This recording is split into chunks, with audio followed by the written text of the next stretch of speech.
I had wanted a quiet weekend away from noise and people, just trees, cold air, and my own thoughts.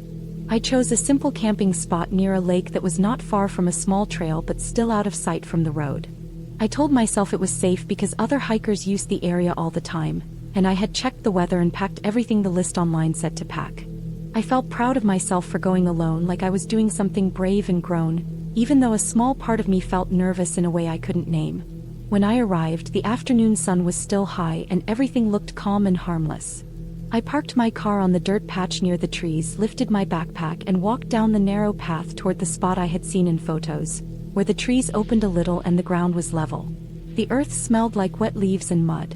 The air was cool, and when the wind moved, I could hear dry branches clicking against each other.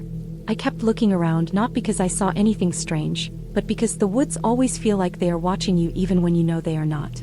I set up my small tent slowly, pushing the stakes into the soft ground and making sure the corners were tight. My hands got dirty right away. My legs felt a little sore from carrying my pack, but in a good way, like I had done something real. I laid out my sleeping bag, my flashlight, my water bottles, my food, everything in neat little lines so I'd know where it was later when it was dark. I kept trying to listen to the sounds around me. I told myself every sound had an easy answer. Birds, water, my own steps. Even when I heard something heavier like a foot on leaves, I told myself it was a deer because this is what people always say. Still, every sound felt louder than it should have. As the sun went down, the woods changed their face. What felt open and warm suddenly looked tight and deep, like the trees had moved closer to me. The lake turned darker and stopped shining. The path looked like a black line instead of a light brown road. I made a small meal, ate slowly, and tried to enjoy the quiet like I had planned, but the quiet did not feel soft anymore.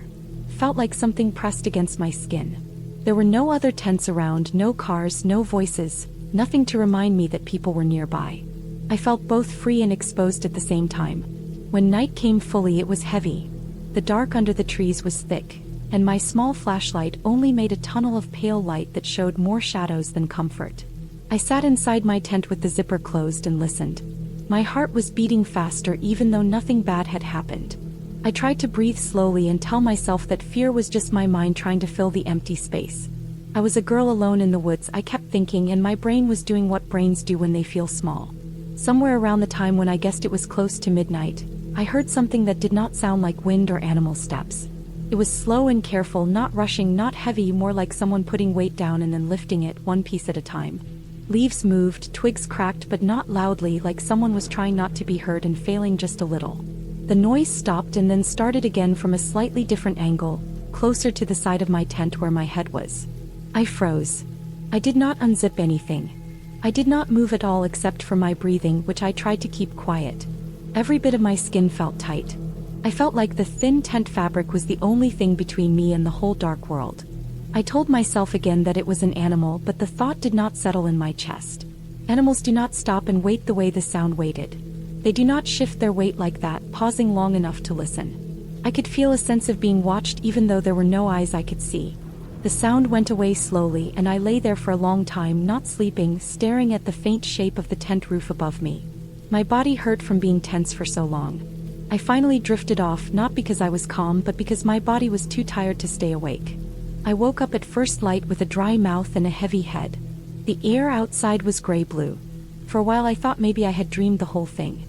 Everything looks harmless in the morning. But when I stepped outside and walked around my tent, I saw marks in the soft dirt and damp leaves, not like the round, scattered prints of animals but longer, flattened shapes where a boot or a shoe could have been. They were not perfectly clear, but they were enough. I followed them with my eyes and saw how they came from the trees, went around the back of my tent, paused, and then went back into the woods. The pause bothered me the most. It meant someone had stood there for a while. A deep, cold feeling moved through my stomach. I felt very small again, more than the night before, because now I had proof. Someone had been there while I slept inside a thin nylon shell, thinking I was hidden. I looked around the trees and everything looked the same, but my brain had changed the whole place. Every trunk could be a person. Every shadow could be someone standing very still. I packed my things fast but tried not to look like I was rushing, as if the forest could judge me. My hands shook while I rolled my sleeping bag. I kept dropping small things and picking them up again with clumsy fingers.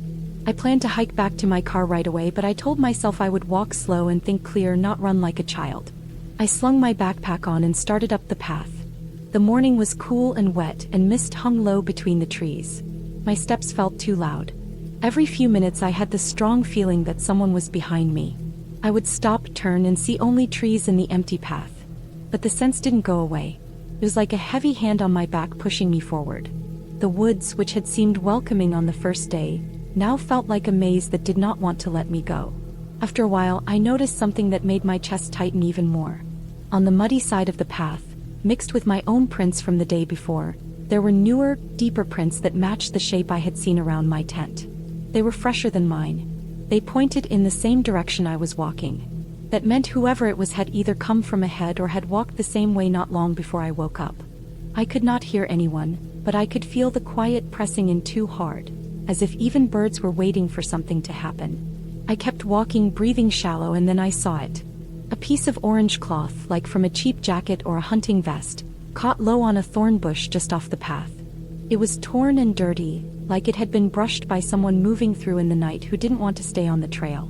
The bush still looked bent. The ground under it had the same long, flat marks. I didn't touch it. I didn't need to. It was enough to know for sure that someone else had been moving close to where I slept, close enough to leave pieces of what they wore behind. I realized then that the fear I had in the night wasn't just my mind. It had matched something real. That knowledge was worse than the sounds themselves. It meant I was right, and I had been so exposed I didn't even know how exposed until morning. I tightened the straps on my backpack, leaned forward, and walked with steady, fast steps. I did not run because running makes noise and looks like panic, and panic makes the world smaller and full of mistakes. I just moved with a single thought in my head: get back to the car. The path felt longer than before. Every turn looked the same. My shoulders ached from holding them tight, and my jaw hurt because I had been clenching it without noticing. I kept looking for the color of my car through the trees like it was a lifeline. When I finally saw the dull shine of metal between the branches, I felt something break loose in my chest. I did not see anyone near it. Everything looked still and empty, but the stillness did not comfort me anymore. It only meant that if someone had been there, they were good at leaving. I unlocked the car with shaking hands, threw my backpack inside without caring how it landed, got in, and locked the doors right away. I sat there for a moment with both hands on the wheel, breathing hard, staring at the tree line. The woods looked calm again, but now I knew how little that calm meant. I started the engine and drove back to the main road, checking the mirror too often, half expecting to see someone step out or a shape move. Nothing did, but the fear stayed sitting next to me like a heavy passenger. When I reached town, the normal world felt strange. People walked on sidewalks, cars stopped at lights, dogs pulled on leashes, and none of them knew that I had slept in the dark while unknown steps circled the thin wall around my body. I stopped at a small gas station and sat there for a while before I could even get out. I went inside, used the restroom, looked at my tired face in the mirror, and saw how wide my eyes still were. I thought about how easy it had been for someone to find me, to move around me, to watch without a word or a sound anyone else would hear. Later, when I had calmed down enough to think in straight lines, I understood what scared me the most. It was not an animal or the dark or even being alone. It was that someone had been there with a plan that did not include my safety, and I had never seen their face, never heard their voice, never known who they were or what they wanted. They had come close and then left, and I only knew because the ground had been soft enough to remember their feet. The danger had been real and quiet at the same time. It had not looked like a story. It had looked like nothing until I paid attention. I did not go back to that place. I told people I trusted what had happened, not in dramatic words, just the facts, because the facts were enough to be heavy. I thought about how thin tents are, how loud the night can feel, how silence can hide more than noise. I also realized something about myself. I had thought I was just scared for no reason, that fear meant I was weak or silly. But my body had known something before my mind did.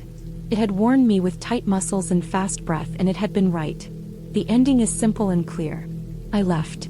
I was not hurt. Nothing supernatural happened. No ghost, no fairy tale creature, just another human being whose reason for being there I did not want to learn the hard way. I trusted the feeling that something was wrong and got out while I could in daylight with open roads ahead of me. Now when I think about camping alone, I remember the marks in the dirt, the torn cloth, the careful steps in the night, and I understand that the scariest things are not loud and not unreal. They are the real people you do not see, moving in the dark where you sleep, and the way the world can stay quiet while something dangerous stands only a few feet away.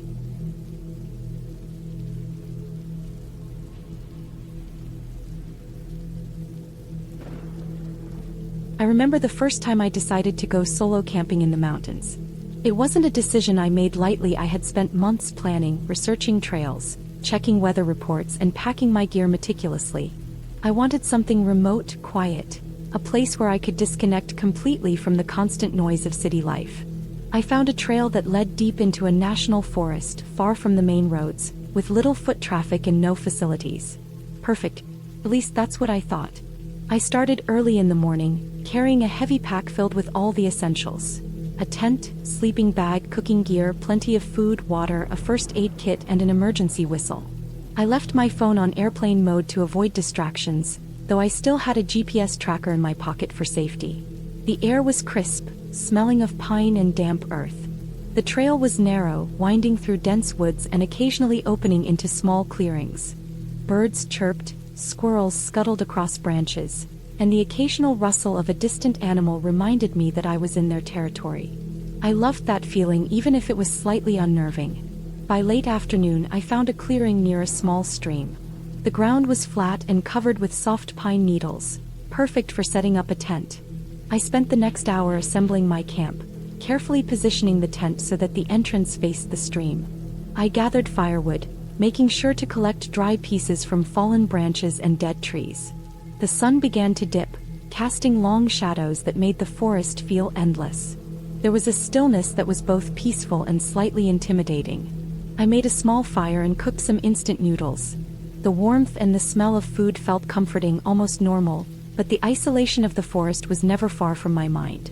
After eating, I cleaned up meticulously, making sure no scraps of food were left behind.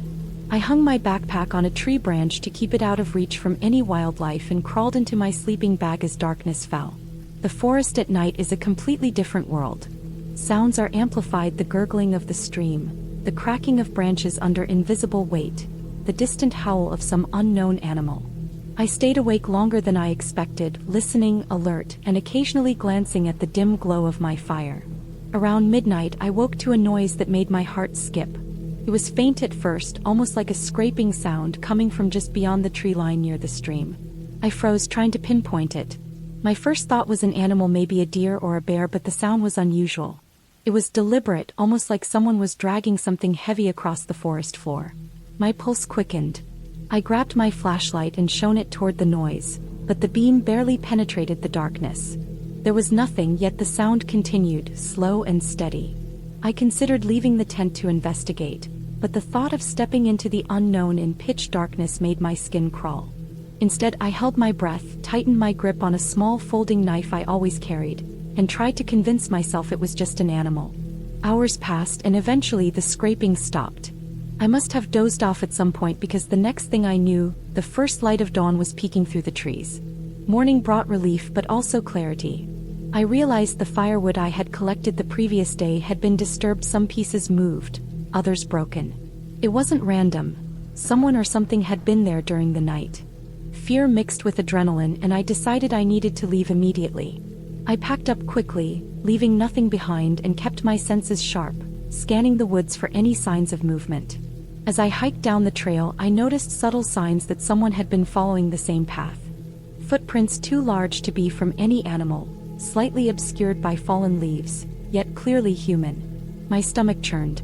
I kept moving, picking up my pace, all the while listening for any sound of pursuit. Hours passed and the forest began to thin. I reached a ridge that gave me a view of the main road far below. Relief washed over me, but I didn't stop. I ran the last stretch, my legs burning and lungs gasping for air. When I finally reached my car parked in the lot near the trailhead, I noticed something that made my stomach drop: deep scratches on the hood like claws, but too wide and erratic to be from an animal. My mind raced with possibilities, most of them terrifying. I got inside, locked the doors, and drove straight to the nearest town. My hands shook the entire way. Back in civilization, I reported what happened to the local ranger station. They listened, took notes, and assured me they would patrol the area, though they didn't have any concrete explanations. I returned home shaken but safe. The incident haunted me, but it also left me with a strange sense of clarity and respect for the wilderness. I realized that nature is unpredictable, and isolation can magnify fear in ways you can't anticipate. Weeks later, I returned to that same forest, this time during the day, and retraced my path carefully. I examined the area where I had camped, and near the stream, I found broken glass bottles and remnants of old campfire signs that people had been using that remote area, perhaps living there temporarily or using it for illegal activity. That explained the footprints, the disturbed firewood, and the dragging sound in the night. I never encountered anyone directly, but the evidence made it clear that I had been in close proximity to other humans in a place where no one should be. The experience taught me to never underestimate isolation, to always be aware of my surroundings, and to prepare for the unexpected. Solo camping is rewarding, but it carries risks that go far beyond weather or wildlife. Humans themselves can be unpredictable and dangerous, especially in remote areas where help is hours away. Since then, I've gone camping many times, always carrying extra precautions: bear spray, a GPS beacon, a satellite phone, and a solid plan for emergencies. I stick to trails more traveled and always let someone know exactly where I am. That night in the forest remains vivid in my memory: the fear, the sounds, the eerie stillness, and the overwhelming relief when I finally emerged from the trees. It's a memory that keeps me cautious, but it also strengthened my confidence and skills as an outdoorsman. I realized that the forest, beautiful and serene during the day, can be unforgiving and dangerous at night, not because of supernatural forces, but because of reality itself: animals, humans, and the isolation that magnifies every sound, every shadow, and every instinct. That night, I survived, and the lessons I learned are ones I carry with me every time I venture into the wilderness. Nature demands respect, vigilance, and preparation, and ignoring that can lead to consequences far more terrifying than any ghost story. By the time I leave a campsite now, I double-check my surroundings, ensure nothing is left out, and quietly feel a sense of gratitude for safety. That experience could have ended much worse, but it didn't, and I like to think I came out not just unscathed, but wiser. The fear I felt that night has faded, but it lingers as a reminder. Isolation is a powerful force, and understanding it is key to surviving in the wild.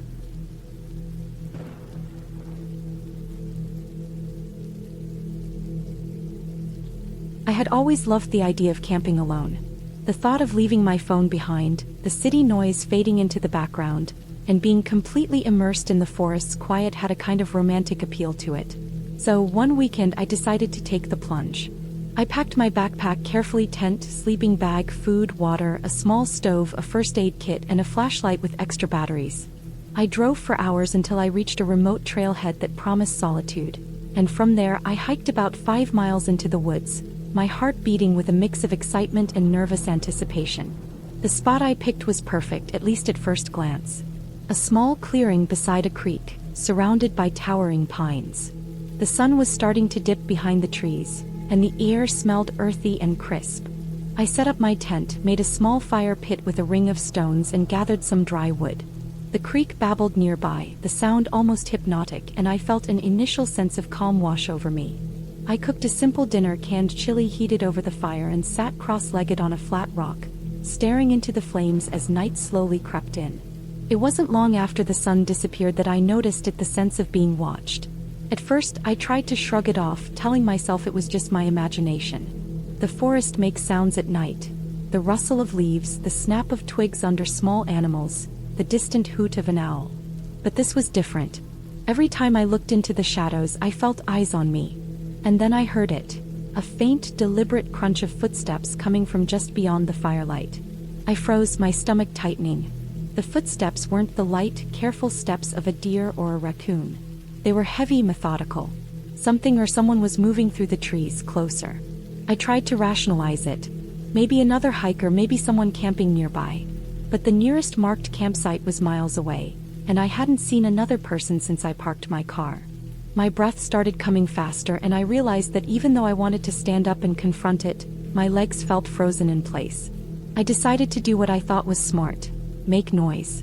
I banged a metal pot with a spoon, called out, anything to let whoever or whatever it was know I was here and not alone. The sound echoed through the forest, and for a moment, silence. Then the crunching started again, but it wasn't random. It circled around my tent slowly, deliberately, like someone was studying me, testing me. My heart pounded so hard I thought it might burst. I grabbed my flashlight, flicked it on, and pointed the beam into the trees. I could see shadows moving, branches snapping, but nothing concrete. The minutes dragged on, each one stretching into eternity. I tried to remind myself I had my knife, my fire, and my wits. I told myself I had to stay calm and wait until morning. But calm was impossible. Every small sound, the wind rattling branches, the creek gurgling, a distant bird call made me jump. I stayed huddled in my sleeping bag, tent flap closed, listening to the footsteps circling the clearing. Hours passed. I don't know exactly how many, but sleep never came. At some point, the footsteps faded. Maybe the person had left, or maybe they had simply stopped. I stayed awake for the rest of the night, flashlight in hand, scanning the dark trees beyond my firelight. Dawn couldn't come fast enough. When the first sliver of sunlight pierced the treetops, I forced myself out of the tent. My body was stiff, my muscles sore from hours of tensing. I walked the perimeter of my campsite cautiously, looking for any sign of what had been out there. That's when I noticed it: footprints. Heavy human footprints, not just one set but multiple. They circled the clearing in a way that made my stomach drop. Whoever it was, they had been there all night watching me. And they hadn't come any closer than a few meters from my tent. I packed up everything as quickly and quietly as I could. My hands shook as I folded the tent and stuffed it into my backpack. I didn't take the time to eat breakfast or even boil water. I just needed to get back to my car to safety. I followed the trail back, my eyes constantly scanning the forest. Every shadow made me jump. Every rustle made my heart race. The hike back felt endless. My mind kept replaying the night. The circling footsteps, the sense of being studied, the oppressive silence that came in waves between the noises. I tried to rationalize it. Maybe someone was just exploring the woods like I was.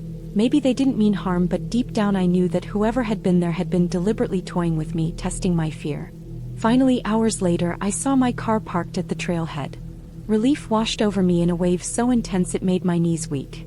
I locked the doors, sat inside for a few minutes to collect myself, and then drove off as fast as I dared. The sun was fully up now, and the road seemed bright and safe, but I couldn't shake the feeling that I had narrowly escaped something. That night, safe in my apartment, I replayed the events in my mind, analyzing every sound, every shadow. I realized that the forest hadn't been the dangerous part, it had been the human element. Someone had followed me, observed me, and for hours, I had been completely vulnerable. I decided then that solo camping in remote areas required more than just preparation with gear. It required awareness, caution, and most importantly, respect for the fact that not everyone in the wilderness was there for nature or peace.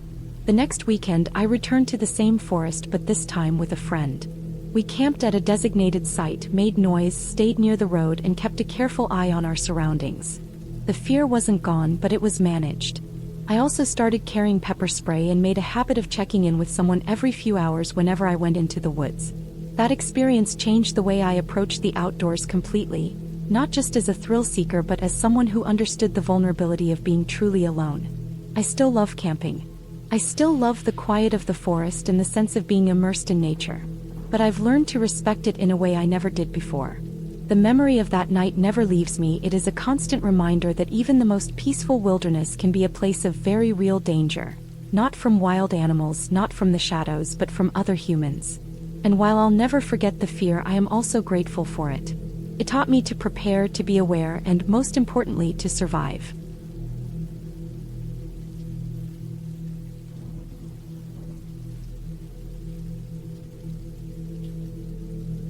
I had always loved the idea of camping alone. The thought of waking up to the smell of pine, listening to the wind rustle through the trees, and feeling completely disconnected from the world excited me. So when the weekend finally arrived, I packed my backpack with all the essentials. A tent, a sleeping bag, a small stove, some canned food, a first aid kit, a flashlight with extra batteries, and a pocket knife. I had spent weeks researching the trail, studying maps, and reading guides about survival techniques, convinced that I was ready for my solo adventure. The trailhead was quiet when I arrived. I parked my old hatchback near the dirt path that led into the forest and double-checked my supplies. The sun was still high, and the air carried that crisp, slightly cold scent that only early winter could produce. I stepped onto the trail with excitement bubbling inside me. The path was narrow, flanked by tall pines whose branches swayed gently, casting long shadows on the ground. The crunch of dry leaves under my boots was the only sound as I followed the winding trail deeper into the forest. It wasn't long before the trail became less defined. I reached a small clearing and decided it would be a good spot to set up camp. The ground was soft but firm enough to pitch my tent. and a few large rocks nearby could serve as a fire circle. I worked quickly, setting up the tent and organizing my gear. Once the tent was secure, I collected a pile of dry branches and twigs for a fire. The process took longer than I expected, but by the time the sun began to dip behind the trees, I had a small, steady fire burning. Its warmth was comforting as I sat cross-legged, staring at the flames. As darkness settled, the forest transformed. Shadows stretched in strange, unfamiliar ways, and every sound felt sharper, closer, more threatening. I reminded myself to stay calm. I had planned for this. I ate a small meal, washed my dishes in a nearby stream, and crawled into my sleeping bag. Outside, the wind picked up, and the sound of branches snapping somewhere in the distance kept me alert but not panicked. I was used to the quiet of the forest, but tonight it felt different, heavy, almost oppressive. Sometime after midnight, I woke to a noise that didn't belong. At first, I thought it was my imagination, just the wind or an animal, but it was deliberate, a low, dragging sound like something heavy being pulled across the forest floor. My heart started to race. I froze, listening. The noise stopped and started again, closer this time. My flashlight was across the tent, out of reach, and I didn't want to expose myself by stepping out. I tried to tell myself it was probably a deer or a small bear, but instinct screamed otherwise. I had packed a small knife for emergencies, and I gripped it tightly, trying to control my breathing. The dragging sound came again, nearer, circling my tent. Panic threatened to take over, but I forced myself to think. My training, the hours reading survival guides, kicked in. I needed to make myself less vulnerable. I quietly zipped up the tent and used some of my extra rope to tie the flap more securely, hoping it would deter anything from coming in. Then I heard something that froze me entirely. A deliberate, heavy footstep on the pine needles outside the tent. It stopped at the edge of the firelight, where the glow barely touched the ground. I could see nothing, but the feeling of being watched was unbearable. My mind raced through possibilities, and for the first time in my life I was utterly aware of how small I really was. Minutes stretched into what felt like hours. I couldn't leave the tent without risking whatever was outside, and staying inside meant enduring the terror of not knowing. I thought about my phone, buried in my backpack, no signal here. The only thing I could do was wait and hope. I tried to make myself small, holding the knife under my sleeping bag, straining to listen. The noises eventually faded, replaced by the occasional snap of branches in the distance. Morning never came soon enough. When the first pale light seeped through the trees, I unzipped the tent slightly and peeked out. The forest seemed calm again, almost normal, but I didn't let my guard down. The fire was nearly out, and the ground around my tent was disturbed. Footprints, large, heavy, not like any deer or bear I had seen before, led away from the clearing. My heart sank as I realized I had been close to someone or something that had watched me all night. I decided not to waste time. I packed my gear quickly, double-checked that I had everything, and started hiking back toward the trailhead. Every step felt tense, my senses hyper-aware. I moved quietly, careful not to make unnecessary noise, glancing at the trees and shadows as if expecting the figure to appear again. The forest, so peaceful during the day, suddenly felt alive with hidden threats. It took hours to reach my car. My legs ached, my mind was exhausted, and my nerves were frayed, but I stayed focused. When I finally stepped onto the small dirt road that led to the parking lot, relief washed over me in a way I hadn't expected. I glanced back at the trail one last time. Everything looked peaceful, but I knew better. The forest had hidden me, watched me, and let me go. Back in the safety of my car, I locked the doors, started the engine, and let the heat wash over my frozen hands. I called my best friend, my voice shaking as I recounted what had happened, making sure someone knew. The fear still lingered, but the clarity of daylight made it easier to process. I realized that while my camping trip had been terrifying, it had also taught me a lot about caution, preparation, and the importance of trusting instincts. That night haunted me for weeks. I couldn't shake the feeling of being watched, and every forest or quiet trail I passed felt unnervingly similar. But over time I processed the fear and framed it as a lesson. I learned the importance of being prepared, staying alert, and respecting nature, but also respecting the fact that people too could be unpredictable and dangerous. I never camped alone again. I chose company or well-populated trails from then on. I made sure my backpack always had a whistle, pepper spray, and a small flare, extra precautions that I now considered essential. I also shared my story with anyone who wanted to hear it, not to scare them, but to remind them that solo adventures carry real risks. Even months later, when I walked through the woods near my house, I felt a small shiver at every snap of a twig. But that shiver no longer made me panic. It reminded me that I had faced fear, stayed calm under pressure, and lived to tell the story. I had survived, and the forest, with all its beauty and danger, had left its mark on me. The experience changed me. I became more cautious, more aware, but also stronger in a quiet, internal way. I knew that fear was a tool, not an enemy, and that preparation and calm thinking were often the difference between safety and disaster. That night alone in the forest had been terrifying, yes, but it had also been a test I passed. And sometimes, when the wind rustles through the trees in just the right way, I can still feel the memory of that night, sharp and electric, reminding me of just how alive and fragile life can be. But now, instead of feeling paralyzed, I feel grateful. Grateful for survival, for lessons learned, and for the strength I didn't know I had.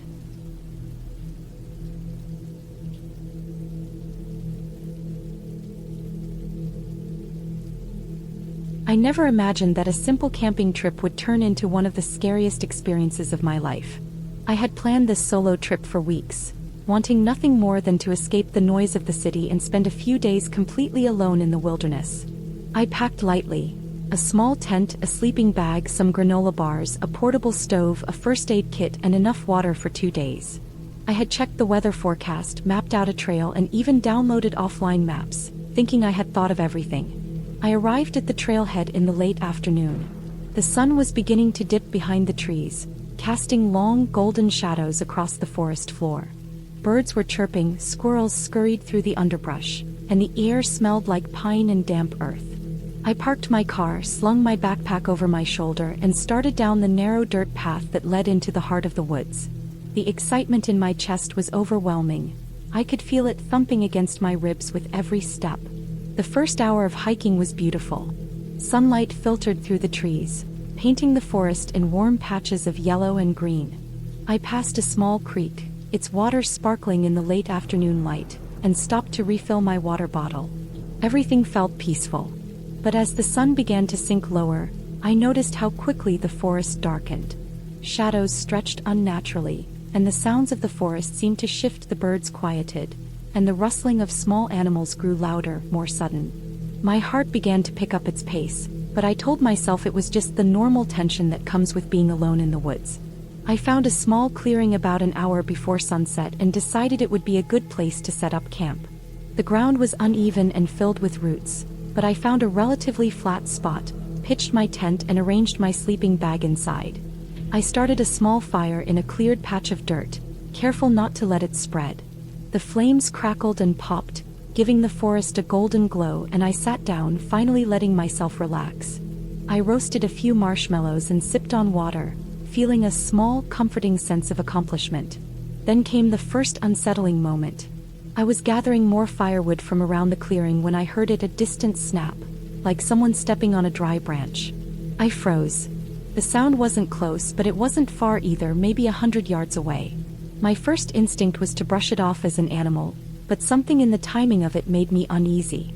It wasn't random. It sounded deliberate, like it was coming closer. I returned to my tent, trying to shake off the growing tension. I told myself it was probably a deer or a raccoon, but deep down I couldn't stop imagining someone else in the woods with me. The sun finally disappeared, leaving only the faint orange glow of my fire to fight off the surrounding darkness. Every rustle, every crack of a branch felt magnified. My ears strained to catch every sound, and my body refused to relax. Then I heard it again, closer this time, a sharp crack, followed by the rustle of leaves. My stomach sank. Whoever or whatever it was moving toward me. I didn't panic yet, but my mind raced. I remembered the small bear spray I had packed, along with my flashlight and pocket knife. I grabbed them all, gripping them tightly as I sat just inside the tent opening, my back against the wall. The noise continued in bursts, circling the clearing. I realized my fire wasn't large enough to give me a sense of safety. It was just a small circle of light in an ocean of black. The sounds weren't consistent, like an animal looking for food. They were calculated, methodical. Whoever it was walking along the edges of my camp, keeping just out of view. My pulse was hammering in my ears, and I tried to calm myself, thinking through the possibilities. I had to be rational. Could be a lost hiker or someone just passing through, but something about the timing felt wrong, almost predatory. I stayed still, barely breathing, and watched the shadows move beyond the firelight. Time stretched endlessly. Then I heard a faint scraping sound near my tent. My heart leapt. I didn't dare look outside. I whispered to myself, telling myself I needed to think clearly, to wait for morning. But I could feel every muscle in my body tensing for action. Suddenly there was silence. For a long moment nothing moved. I dared not make a sound. Then, from the direction of my car at the trailhead, I heard a deep, gravelly cough, followed by the unmistakable sound of a branch breaking under heavy weight. Whoever it was, they were on the path moving toward my parked car. My stomach turned. I knew I couldn't stay here, not with someone potentially circling around in the dark. I made a decision. I would leave, but carefully, without drawing attention. I waited until the sound moved away from my tent, then slowly unzipped it. I grabbed my flashlight and quietly extinguished the fire. Heart pounding, I backed away, careful not to step on twigs. I had no plan beyond running toward the car, but I knew I had to get out of there. The forest was dark, darker than I ever thought it could be. My flashlight barely pierced the black, showing only twisted roots and the occasional tree trunk. I moved quickly but cautiously, until I reached a small rise overlooking the path to my car. I froze. There was a figure, shadowed and indistinct, moving slowly along the dirt road, stopping occasionally as if listening. I crouched behind a fallen log, waiting for it to pass, every instinct screaming at me to bolt. When it finally moved out of view, I sprinted. I don't know how long I ran, only that I didn't stop until I was in my car, locking the doors and shivering. I sat there for several minutes, shaking, my breath visible in the cold night air. Finally, I turned the key and drove away, keeping my eyes on the road until I was out of the forest entirely. When I reached the nearest town, I parked at a 24-hour convenience store and sat in the car for another hour, still trembling. I thought about calling the police, but I wasn't sure what I would even say. There was no evidence, no description, nothing I could provide except my own terrified instincts. Eventually, I calmed down enough to drive home. That night, I slept in my own bed with every light on, replaying the sounds of the forest over and over in my mind. I realized how unprepared I had been, how vulnerable one can feel in the woods alone. I never went camping solo again, and I always carry extra safety gear whenever I do venture into the wilderness. The experience taught me something important. Nature can be beautiful, but it can also be unpredictable and intimidating. And sometimes the scariest moments aren't from wild animals or storms, they're from other humans. I still think about that night often, about the shadow moving through the trees, and I feel a shiver run down my spine. But I also feel a strange sense of empowerment. I survived. I trusted my instincts, I stayed calm under fear, and I made it out safely. That knowledge, that strength, stays with me every time I step into the woods now, cautious but never afraid to respect the wild.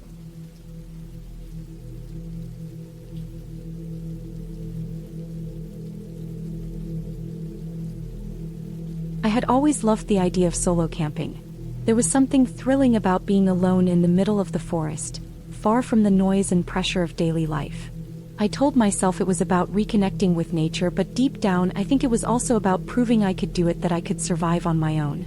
So one Friday afternoon, I packed my backpack with all the essentials: a tent, sleeping bag, extra clothes, food, a first aid kit, a flashlight, and a small knife.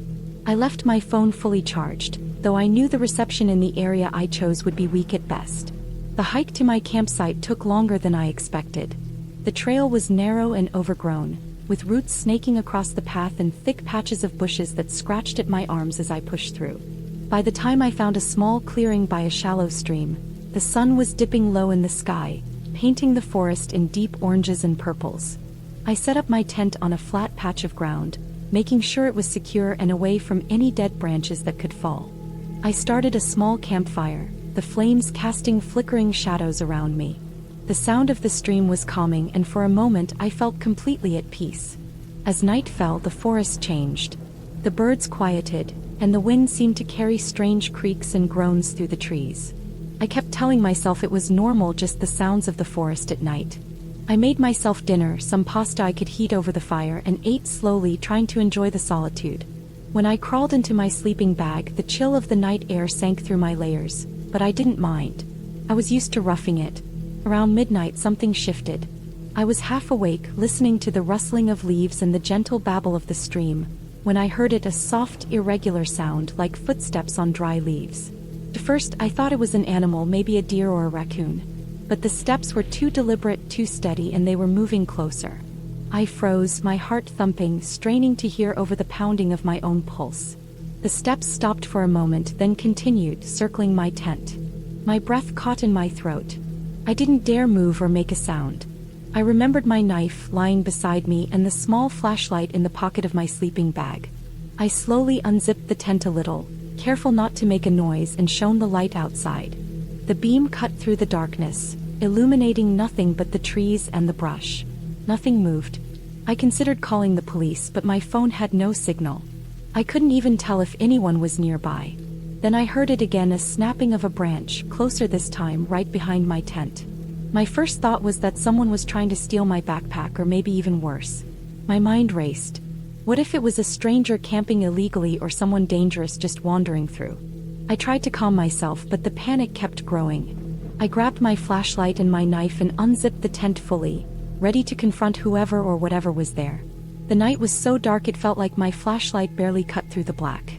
I could see the stream, the trees, the outline of my small clearing, but no one was there. I shined the light across every shadow, moving slowly and deliberately, every muscle in my body tense. And then I saw fresh footprints in the soft mud by the stream. They were too large to be mine, and there were at least 4 or 5 leading right toward where my tent was. My stomach dropped. Someone had been watching me, moving around me while I slept. I ran through 100 worst-case scenarios in my mind.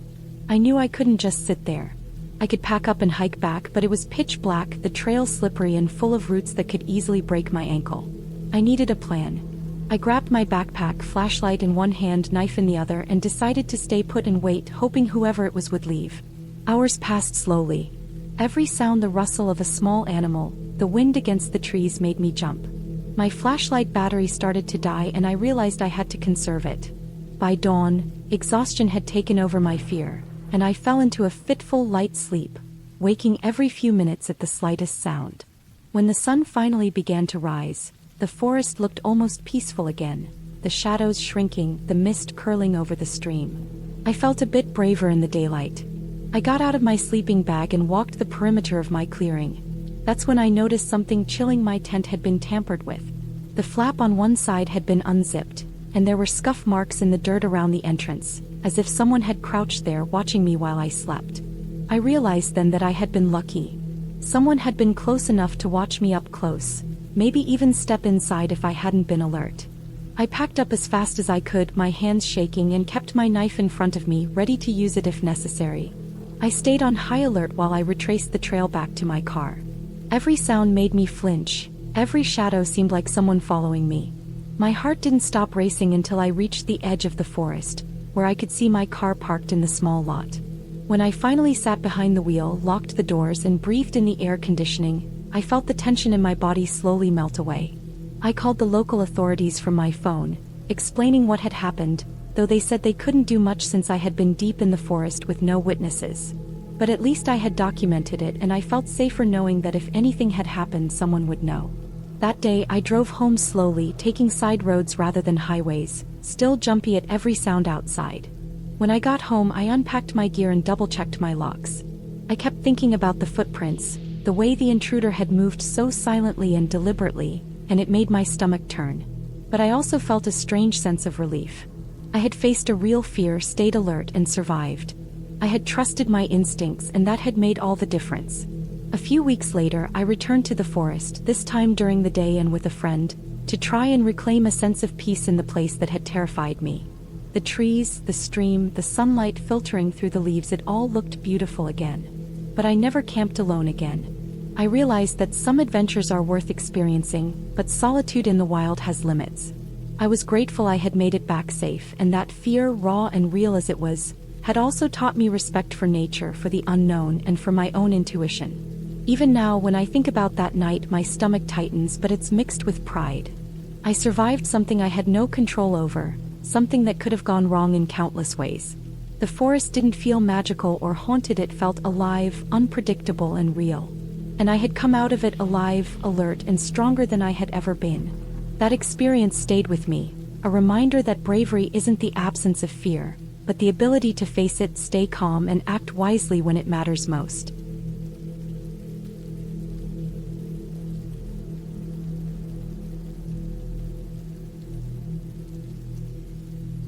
I remember thinking that this was going to be the perfect weekend.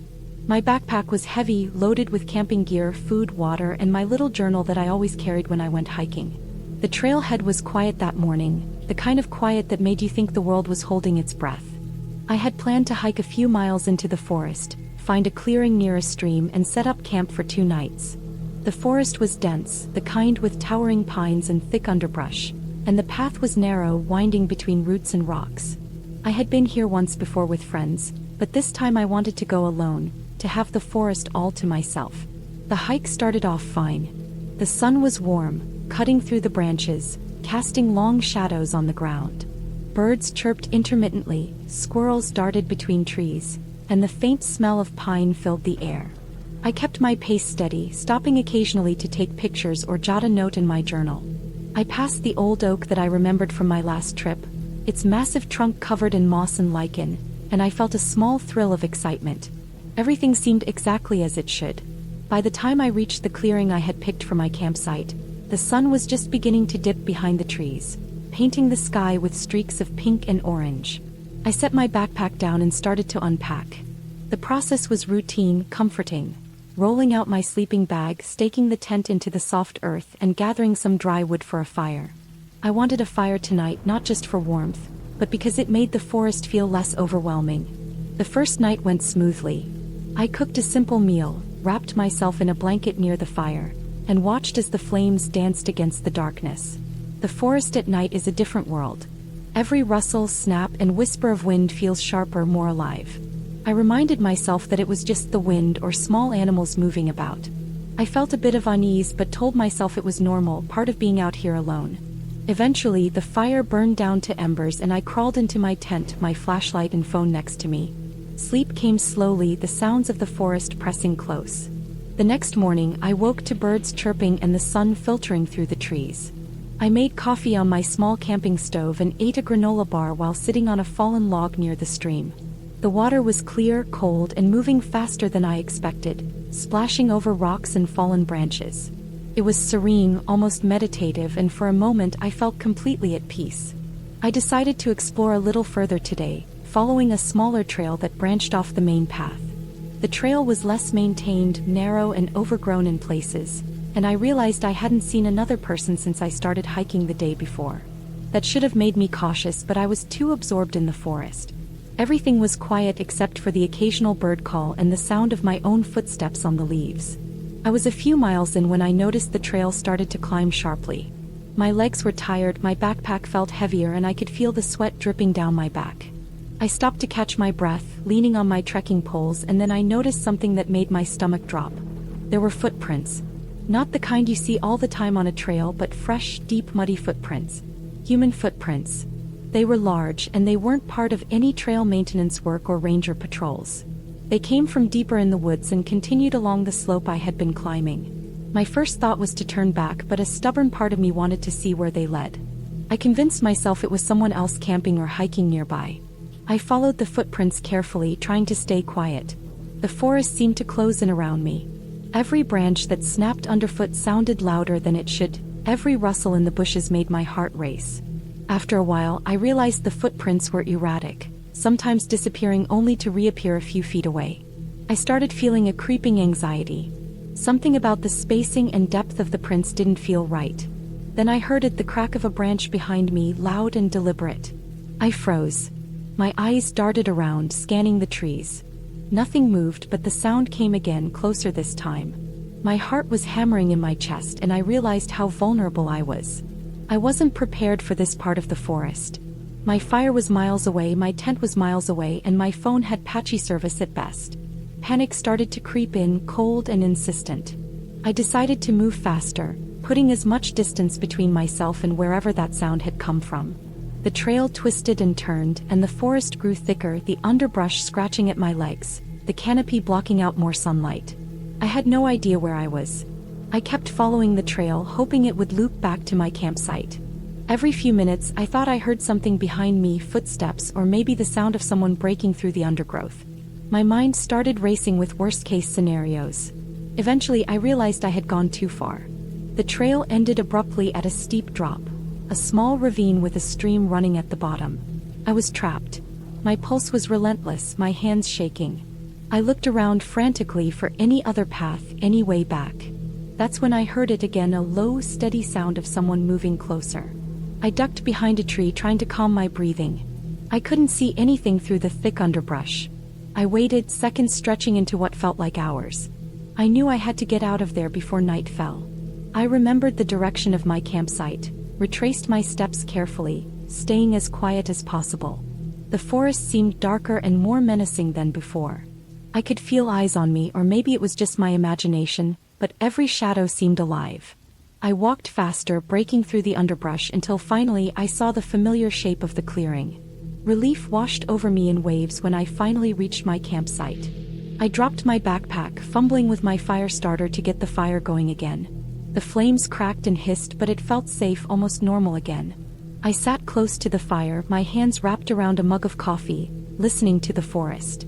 No footsteps, no branches snapping, just the wind and the stream. I realized how lucky I had been. I didn't know if someone had been following me or if it was just the forest playing tricks on my mind, but I didn't want to take that chance again. I spent the rest of the day gathering extra firewood, making sure I had enough light and warmth for the night. I stayed close to the fire, taking small walks around the clearing but never straying far. I marked the trail with little sticks and stones so I could see it clearly if I needed to leave quickly. That night, I slept lightly, one eye open, listening for any sound. The next morning, I packed up quickly and left the forest, sticking strictly to the main trail. I didn't stop to explore, didn't linger, just kept moving until I reached my car. The sun was higher in the sky now, and the forest looked calm and inviting again, almost innocent, but I knew better.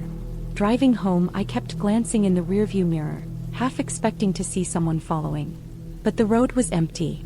By the time I reached town, I felt my tension begin to ease, though my hands were still clammy and my mind replayed the previous day in vivid detail. I realized that the forest wasn't just beautiful and serene, it was unpredictable and dangerous, especially when you were alone. I had been lucky, but I had learned a hard lesson about respect, caution, and paying attention to the small details that could mean the difference between safety and danger. Even now, when I think back to that trip, I feel a shiver run through me. I keep my journal close, writing down everything I experienced because it's important to remember not just the beauty of the forest but the real risks that exist when you're out there alone. And I know I'll go back one day, but I'll go prepared, alert, and never underestimate the quiet, powerful presence of the wilderness again.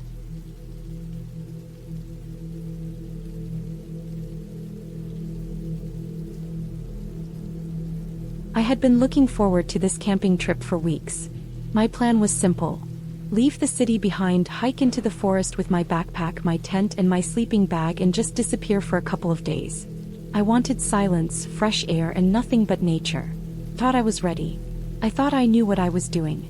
I set out early in the morning, the sun still low in the sky, painting everything gold and soft. The trail was rougher than I expected, overgrown in some places, slippery with morning dew. I kept my pace steady, my boots squelching slightly in the wet earth. Birds called from the trees, and the wind brushed gently against my face. I kept telling myself I was prepared. I had a map, a compass, plenty of water, and a small pack of food. I had read enough survival blogs to know the basics. But nothing really prepares you for the forest itself the way it feels alive and watching. By noon, I had hiked deeper than I thought I would. I found a small clearing by a creek, the water running clear and cold, and decided it was a good spot to set up camp. I pitched my tent carefully, making sure the stakes were secure, my sleeping bag neatly rolled inside. I collected firewood, enough for a small fire to last the evening. I wanted warmth, but mostly I wanted comfort. As the sun began to dip, I lit my fire. The smoke curled into the air, the flames crackling and popping. I roasted some canned beans over the fire, the smell mixing with wet pine and earth. Everything felt perfect, peaceful, almost meditative. I sat there for hours, listening to the creek, watching shadows stretch across the ground. That's when I first noticed the sound. A snapping twig from somewhere in the woods. At first, I thought it was just the wind or maybe a deer. But then I heard it again. A deliberate crunch, close enough that it made my stomach knot. I froze, listening, telling myself it was nothing. Forests were full of noises. Animals, branches falling. Nothing unusual. Then it came again. Louder, closer. My heart started pounding. I realized I wasn't imagining it. Someone or something was out there, I scanned the trees around me. My fire gave me some light, but beyond that it was all shadow. I clutched a stick I had collected for the fire, something to defend myself with if necessary. Hours passed and the noises didn't stop. Sometimes it was twigs breaking. Sometimes it was a rustle in the underbrush. I tried to stay calm, telling myself it was probably a bear or a raccoon. But I had a creeping feeling that this was different. There was a rhythm to the sounds, a pattern, as if someone was circling my camp. My firelight cast long shadows, and every time I glanced at them I thought I saw movement. My imagination was running wild, but it didn't feel like imagination. I tried to stay awake as long as I could. I kept my eyes on the edge of the tree, lean my stick ready, but exhaustion eventually won. I crawled into my tent, zipped it up, and tried to sleep. The sounds didn't stop. In fact, they seemed louder in the tent, echoing off the fabric. I told myself to breathe, to stay calm. But every snap, every rustle made my heart leap. Suddenly, a shadow moved at the edge of the tent. My eyes flew open. I couldn't see much in the dark, but the movement was definite. I grabbed my flashlight, switched it on, and shone it into the woods. For a moment, I thought I saw a figure, human-shaped, crouched near the trees. My stomach dropped. I wasn't alone. I debated running, but I had no idea which way to go. I had been following the trail, but now, in the dark, it all looked the same. Panic set in. I knew I had to make a choice: stay or try to escape. My instinct to survive kicked in. I grabbed my backpack, stuffed some food and water in, and unzipped the tent. The figure wasn't there anymore. My heart was hammering, my hands shaking, but I moved fast, almost crawling through the dark, using my flashlight to guide me. I decided to head for the main trail, hoping it would lead me back to the road, or at least somewhere I could signal for help. Every step was terrifying. I heard twigs snapping behind me, and I turned quickly, shining my flashlight. Nothing. But the sound stayed. It was like something or someone was keeping pace with me. Hours passed. I didn't stop. I followed the creek upstream, thinking water could lead me to civilization.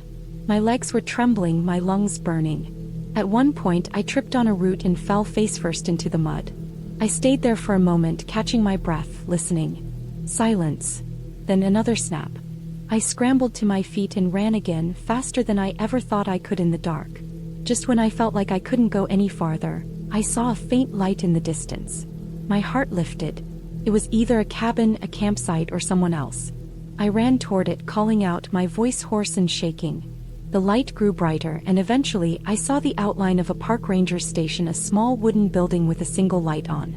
I pounded on the door, screaming until someone opened it. The ranger looked at me, confused, then alarmed when he saw my condition. I could barely speak, but I managed to explain that someone had been following me, that I had been lost in the woods for hours, and that I was terrified. He radioed for backup, gave me water, and stayed with me until the police arrived. The officers scoured the area around my campsite. They found no one there, no tracks, no footprints, nothing. I was shaking, exhausted, covered in mud and leaves. But they told me something important. Sometimes the forest itself can play tricks on you, especially at night. Shapes in the dark, the sound of branches snapping. It's easy to imagine a person when there isn't one. They advised me to never go camping alone at night again, and to always stick to marked trails. I stayed at the ranger station until morning. When the sun rose, I followed the main trail back to the parking lot. Every detail of the forest looked different in daylight, so calm, so harmless, almost inviting.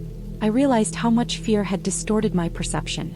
My heart still raced thinking about the night, but I also felt relief. I had survived. I had made it through the fear and the darkness. After that trip, I never went camping alone at night again. I stick to trails, I make sure someone knows exactly where I am, and I carry more than one way to signal for help. But that night stays with me. The fear, the isolation, the feeling of being watched, it's unforgettable. Even now, I think back to it and remember the sound of twigs snapping in the dark, the cold mud under my hands, the pitch-black forest that seemed endless. And I'm grateful that I made it out alive, that the fear didn't break me, and that the morning light eventually guided me home. Even though nothing tangible followed me, that night taught me something important. Fear can make the world feel alive in ways you never imagined, and surviving it doesn't mean you were brave, it means you were smart, alert, and willing to keep moving when every instinct tells you to stop.